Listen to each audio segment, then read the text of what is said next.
Hello everyone. आज के इस ब्लॉग में जानेंगे कि बच्चे को फीडिंग कैसे कराया जाता है और फीडिंग के बाद बच्चे को जो ढेकार दिलवाया जाता है, आज हम स्टेप बाय स्टेप समझेंगे। आइए, ये बच्चा है, ट्विंस। एक ये है। आइए हम देखते हैं कैसे फीड कराते हैं। सबसे पहले बच्चे को आराम से बैठाया जाता है और ऑक्सीजन लगा हो तो ऑक्सीजन हटा दिया जाता है, दिक्कत ना हो। थोड़ा सा कॉटन लिया जाता है। उसके बाद से एनआईसीयू में फीडिंग सिरिंज के द्वारा ही कराया जाता है। तो उसके बाद से हम लोग सिरिंज में 10 ml का सिरिंज लेते हैं और बच्चे को धीरे धीरे फीड कराते हैं। देखिए कैसे।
बच्चे को दूध पिलाने के बाद से ढेकार दिलवाते हैं। जैसे बढ़िया से बैठा के पीठ पे थपथपाया जाता है, लेकर जो है ढेकार दे दो।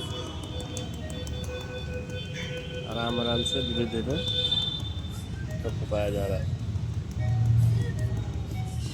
दूध पिलाने के बाद थप्पी जो है 5 से 7 मिनट तक दिलवाया जाता है कि बच्चा जो है ढेकार दे दे। आराम आराम से धीरे धीरे।